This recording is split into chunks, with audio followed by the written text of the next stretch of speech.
What's up, everybody? Tyson Rouse. Let's talk Jets.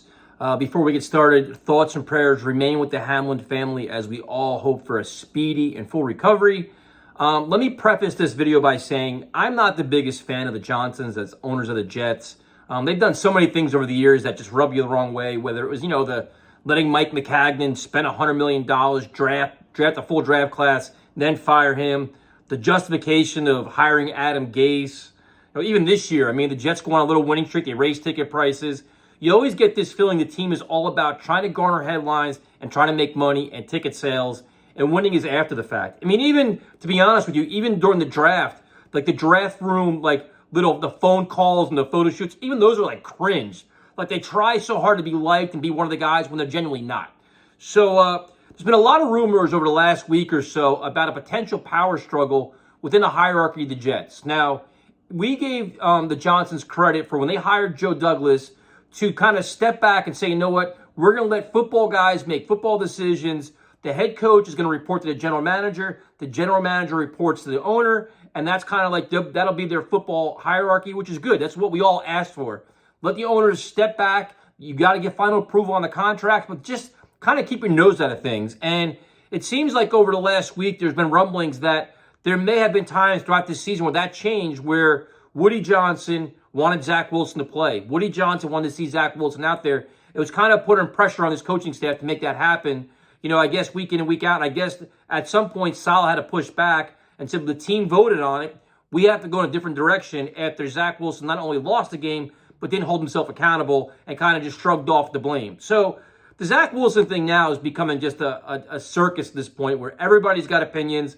Saleh's going above and beyond to try to defend him, and we all know he's like damaged goods at this point. He needs another reset and all this stuff, but it's like, if we're being completely honest, a change of scenery would probably be best for Zach, and if I was his agent and his family, I would request that. But until that actually happens, the Jets are going to play this game, and it appears like Woody Johnson's kind of like, Zach Wilson's like his shiny new toy that he wants to market and get out there and win with, but it's just not happening. And now the question is, does Woody put pressure on Saleh to make changes to help Zach out, where it's like, you know what, does Woody tell Saleh, you know what, you've got to fire Mike LaFleur and you've got to fire Calabrese and bring in guys that can help this quarterback? Does Woody tell, Joe Douglas and Robert Saleh, you know what, you may want to make this big trade for Derek Carr and everything else, but I want Zach to play next year? Does he play these kind of games to this staff, and how does this staff react to it? Does Saleh say, you know what, I'm not making these changes, it's either I stay with my staff or I leave, I quit? Does that happen? Or he says, you know what, if I'm not going to do this, fire me. And how does Joe Douglas handle this? Like, does Joe Douglas say, listen, you know what, I want to run the team my way. If this is what you're going to do, I want out. Now, I know they both signed long-term contracts, 6-year contracts, each of them. But this is going to be an interesting offseason, man. And this is where Woody Johnson worries you, because he doesn't know his ass from his elbow when it comes to football. And he's in over his head when it comes to making intelligent decisions for the team. So it's going to be fascinating to see how it all plays out. It's going to be fascinating to see the leaks that come out as well, because in times like this, when the Jets are like a united front office, nothing's been getting out. But when dissension happens and power struggles happen where things aren't going as planned, that's when the leaks will start. Joe Douglas will leak stuff, Robert Saleh is going to leak stuff, and then Woody Johnson will leak stuff as well. And that's when all these stories are starting to come out.